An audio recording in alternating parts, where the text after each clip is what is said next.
A brief history of the Goetia. Before the world was ruled by banks and billionaires, it was ruled by magicians, kings, and spirits.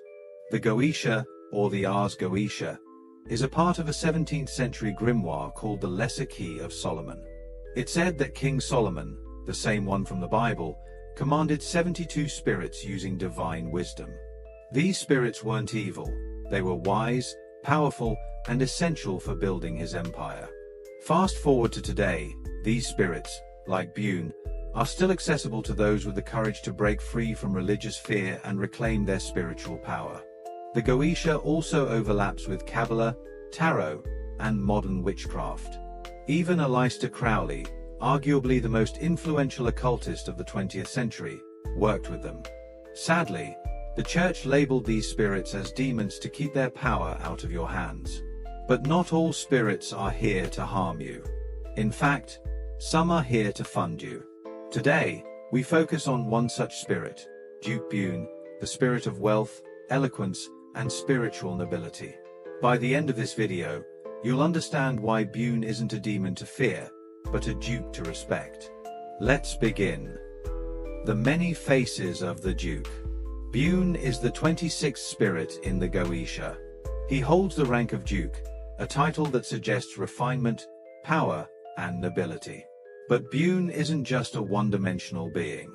Depending on who you are and what you need, he may appear differently. As a three-headed dragon, one-head human, one dog, one griffin.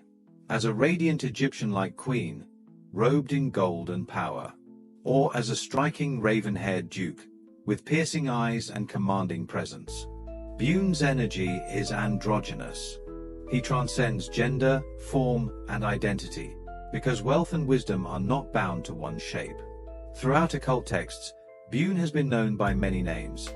Bime, even Duchess Bune in some feminine workings. His diversity of form is not deception, it's elegance. He shows you what you're ready to see.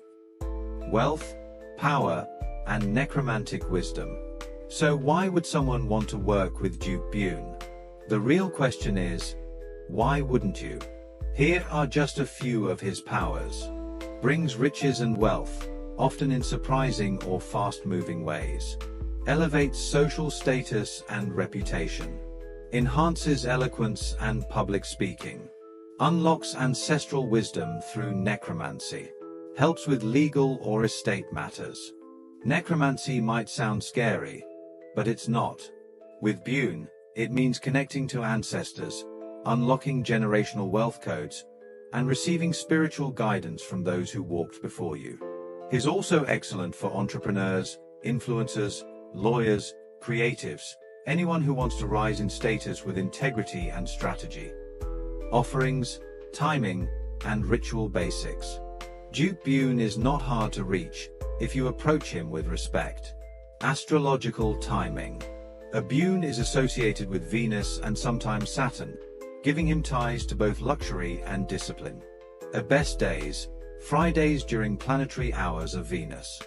The offerings you should consider using are a sandalwood or cinnamon incense, a coins, cash, cigars, wine, or quality liquor, or a drop of blood, if you feel called, for a more formal pact. A music, poetry, or spoken word as tribute. These are just a few examples. It is best to do your own research and use your intuition to decide what offerings you think would entice Duke Bune to work with you. The tools you need are simple. Bune's sigil, drawn on parchment.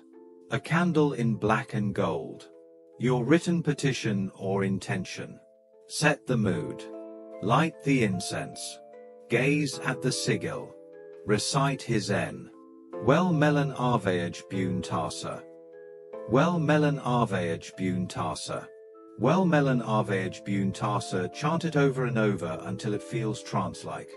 The more you meditate and chant, the easier it will be to connect with Duke Bune or feel his presence. If you don't feel a connection right away, do not fret. Practice makes perfect when it comes to working with the Goetia. Once you have chanted his N or made the connection, you will then speak. I would not recommend commanding, as some texts would have you believe. Speak kindly. Speak as you would to a friend. A duke. A spirit you are inviting into your life. Do not be meek or timid. Speak with authority and be clear about what you want. Duke Bune appreciates clarity, purpose, and authority.